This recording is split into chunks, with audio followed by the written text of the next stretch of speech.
Good afternoon, everyone. Thank you for joining the podcast today. So excited to be with you.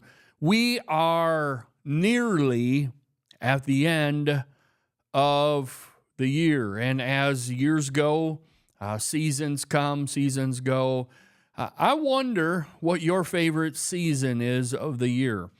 I know I've asked this question of a number of people, and I find a varying response. Some people really look forward to summer. There are a few people who really enjoy the transition from winter into spring and all that speaks to. There are some people who actually enjoy the winter season, even though thanks to climate change, wink, wink, and that 1 degree of temperature change, our winters here in the Midwest have been changing, it seems, over the years, and we hear stories of snow that was as high as the roof of a house, etc. But there are people who long for that season. But I would tell you that an overwhelming response is that many people really look forward to, anticipate, and enjoy immensely the fall season. There's a number of reasons for that, I think. It is a significant transition time in the lives of people. Kids are going back to school. Life is getting back to some sort of semblance of a routine. We have experienced maybe the extraordinary warmth of a summer, and you get that first cool breeze that comes forward, reminding us, hey, fall's coming. You might begin to see the leaves change colors, and people just get excited about fall. One of the reasons why I anticipate fall, and I very much enjoy fall is really probably my first favorite season of the year.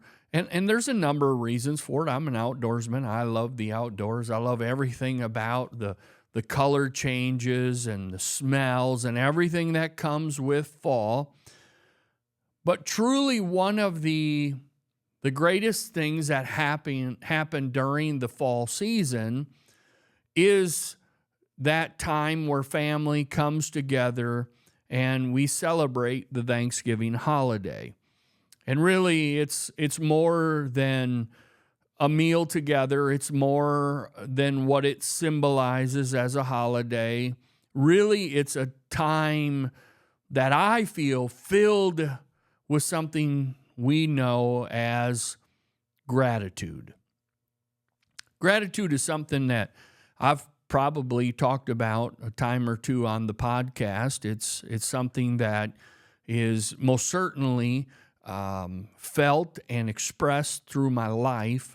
But gratitude is, by definition, it's a deep appreciation or a deep and sincere thankfulness for something received. And I am an individual who is tremendously blessed. I'm an individual that has received, as a result of the favor and mercy of God on my life, I've received some pretty incredible things. I'm blessed with a great family. I'm blessed with an opportunity to pursue what is my passion and my purpose. It's amazing when you're able to find your God-given purpose, and that purpose just so happens to be your passion. And so I'm privileged with that. But I want to read a couple scriptures to you today, just because sometimes I think it's important for us to be reminded of why we're thankful, why we should be filled with gratitude. And so Psalm 103, it reads this way: "Bless the Lord, O my soul, and forget not all his benefits, who forgiveth all thine iniquities, who healeth all thy diseases, who redeemeth thy life from destruction, who crowneth thee with loving kindness and tender mercies, who satisfies thy mouth with good things, so that thy youth is renewed like the eagles." The psalmist is talking about the amazing goodness of God toward him, and really, it's about us as well. God has been truly good to us. And I would say whether you're an individual who is in pursuit of Christ as a Christ follower, or you're somebody that has stumbled across this podcast and maybe you're not entirely sure where you stand in your faith journey as it relates to Jesus Christ. You're just here looking for leadership tidbits or practical advice or encouragement. I would say this to each and every one of us. We are truly a privileged people. I realize that there are times in every one of our lives that we go through things. We go through hardships. We face difficulties. We face decisions that alter our future path. But we're blessed to be able to have the faculties and the awareness to be able to navigate them. Oh, sure, I know sometimes we'd maybe like to have some of those choices back. We'd like to have a do-over. I probably have a few moments in my life that I'd like to have a do-over. But nevertheless, we have been fortunate to have opportunities, to make choices, to follow our own path, to make decisions about our future, to have dreams, to then build plans around those dreams, and to see those things come to fruition, or sometimes, quite frankly, see things blow up in our lives, and we wonder, oh man, now I got to start over. Oh, I got to do this differently. But the reality is, I think even you would say this, there are times in your lives where you have made a decision and it seems like it most certainly was the wrong one. And you had to take a step back. You had to start over. You had to replot the course. But now, looking back, after some time has passed, you'll express some gratitude for those moments, because where you are today are a result directly of choices made, whether good, bad, or otherwise. And so I want to talk to you about gratitude. Gratitude is a powerful accountability tool. We'll call it that. It's a thought process. It's a feeling. It can be a guiding factor in our lives. Let me give you an example. When we are grateful for the things that we have received, when we are grateful for the things that we've acquired, when we're grateful for impact that has been had upon our lives, steering us, etc., gratitude assesses value. And the things that we value are the things that we will look to replicate in our lives. The things that we value are the things that we will protect. The things that we value are the things that we'll celebrate. The things that we value, we won't easily give them away. We won't trade them away.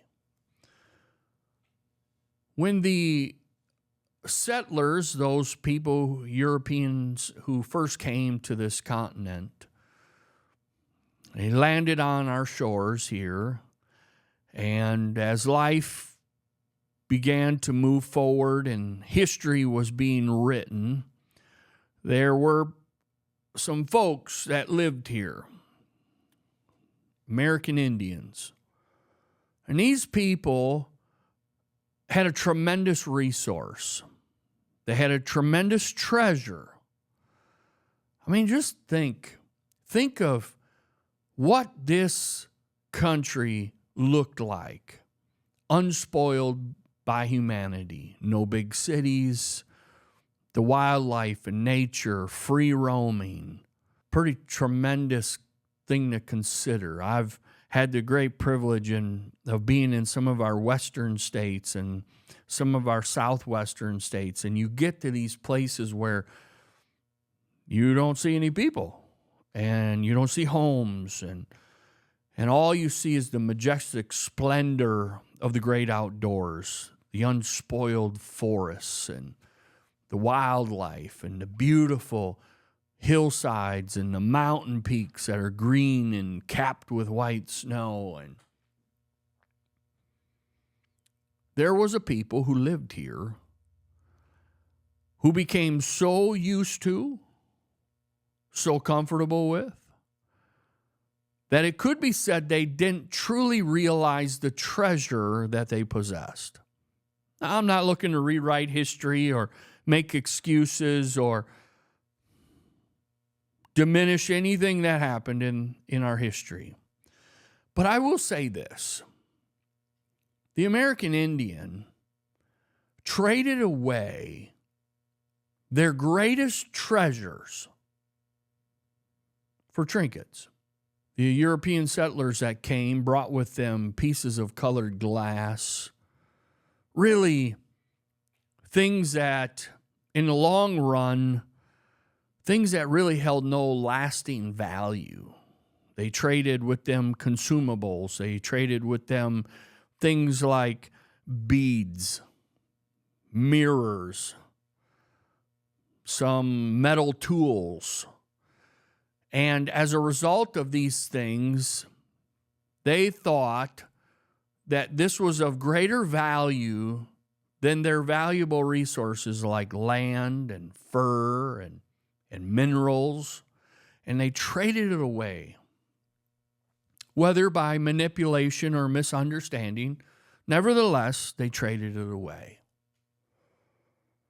Now, I don't look to make a broad brush stroke of judgment against those people for not maybe understanding, but nevertheless, they were talked out of something extremely valuable for something that held very little value. We're talking about gratitude here today. How many times do you and I, similarly, find ourselves having received the greatest treasures? Whether you're a Christ follower or not, we have been blessed with some tremendous resources, privileges. We've been blessed. And each and every day, it seems like we're faced with a choice that looks to diminish the treasure that we have, causing us to consider giving it away, squandering it, casting it aside. I'll give you a perfect example. How many times today in our culture do we see people who make investments into the life of another individual, making a vow to be married until death do us part, for better, for worse, for richer, for poor, sickness, and in health. Okay? And then along comes some individual who would seek to diminish the value of their treasure, causing an individual then to cast aside the investment in a marriage, causing them to cast aside the investment, the highly valuable relationship with children, only later to realize that what they had was far more valuable than maybe they realized in the moment. Oh, they knew it all along, but somewhere in the process, they diminished the value, were not grateful, and squandered it. How many times do you and I as people who are Christ followers, who have received redemption from God, who have received a commission from God, who have received an identity from God, I could just continue to go, we've been extremely blessed and privileged, favored by God. Yet somewhere along the line, we fall prey to an attitude that says there might be something better, there might be something more, and we squander, in essence, the very thing that God granted to us. What I'm trying to say to us today is this. It's hard to lose sight of the value of that which you've received if you have the right spirit of gratitude toward it. You see, let me just say this about myself. I realize a number of things about myself. I'll say this. I realize that I may not be the most sought after preacher. I may not be the most sought after teacher. I may not be the greatest pastor. May not be the most influential leader. But I'll tell you who I am. I'm a child of God. He redeemed me, called me his own, put his name upon my life, blessed me with a tremendous wife. A wife who loves me, a wife who tolerates me, a wife who likes me most days. Blessed me with 3 wonderful children. Children who have caused me to shed many a tear, caused me to pray many a prayers, caused me to be filled with pride in who they are and who they become. One who brought into my life another daughter that I never had, blessing me now as a result, and now I have 2 daughters. I'm blessed. And I am going to be the man who, with a heart filled with gratitude, is going to talk about them. I'm going to celebrate them. You know, the older I get, one of the things that I begin to realize is old men, the thing that's different between an old man and a young man is a young man oftentimes has a wallet full of money. And they say an old man has less money in his wallet and more photos in his wallet. Well, things are a little bit different today, our advent of modern technology. And so now I can carry just as much money on my phone as I can photos. But the reality is I am so grateful for what God has blessed me with. Do you know that there's a couple of things that I talk about all the time anywhere I go? If I'm going to strike up a conversation with somebody, I can promise you that within that conversation, I am going to talk about my God and I'm going to talk about my family. We may get to my hobbies at some point, but I promise you, if I get to spend a little bit of time with somebody, they're gonna realize when they walk away, this guy has a relationship with God that he's grateful for. This guy has a family that he adores, that he values, that he's grateful for. You see, the things that you value, you talk about. The things that you value, you will look to build upon. And I would just say this to you, as we find ourselves going into a season of gratitude, we go into a season where nationally, United States of America, we have a day set aside for Thanksgiving. And I say that's travesty. We should have time set aside every day for Thanksgiving and gratitude. Why? Because we are truly blessed. And so as a result of that, as we are now entering into what is a calendared moment of gratitude, I want to challenge you.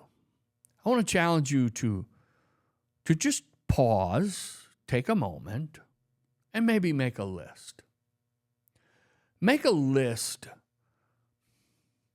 Top 2 things. If you're feeling really blessed, top 5 things. If you're feeling extravagantly blessed, top 10 things. But let's write them down and let's share them with someone. Oh, I'm not saying that we share it in a braggadocious manner or a condescending manner. Ladies and gentlemen, we need to celebrate the goodness of God toward us. I'm grateful. I'm grateful to be an American. I'm grateful to be a part of the greatest nation on the face of the earth. I'm grateful that I realize that no matter the rhetoric of political parties, the name calling, whether you call me garbage or you call me a patriot, I'm grateful to be an American. I'm grateful that I realize that no matter who the president is, that doesn't change who I am. That doesn't change who God sees me as. And as a result of that, I am going to choose to express gratitude. Yep, I've talked this whole time for that one statement. It is a choice. You and I make a choice every day, every moment of how we're going to respond to the outside impacts that come against our life, come into our lives. We make a choice. We can say we're going to choose joy. We're going to choose happiness. We're going to choose peace. We're going to choose, okay? Ultimately, I do believe it begins with a recognition. God don't need me, but God chose me. God didn't have to love me. He chose to love me. God didn't have to give me a hope in a future, but He chose to. Therefore, within the context of my life, with who I am, with what I do, I have one choice to make. And that choice is to be grateful or to be ungrateful. And I realize you don't know the story of my life. You don't know the hardships I've faced. And you could be saying, well, you don't know. And you're right, I don't. But what I do know is this. When we live filled with gratitude, science tells us that it does good things mentally, physically, spiritually, emotionally. I mean, the list just goes on. It does good things for us. And so I say this to you, I challenge you. As we are in this season of gratitude, of Thanksgiving, take the time, make your list, and let's be grateful. Because at the end of the day, can you believe that you and I have been afforded the opportunity to be alive during this time, to be people who make a difference, working with people who make a difference, that for a future generation, something might be in place that they too also might be able to one day sit and say, I'm grateful. I'm grateful for a legacy, for a heritage that's been passed on to me that has reminded me that we are a blessed people. God bless you, and remember this. It is in the pursuit of Christ, it is in the pursuit of God's plan and purpose for your life that truly you will find yourself filled, fulfilled, and ultimately you will find yourself doing those very things that honor God. So I say to you, never stop pursuing Him. Never stop pursuing His way. Never stop pursuing that relationship that ultimately will bring you and I to the place of fulfillment. God bless you, and we'll look forward to seeing you next time.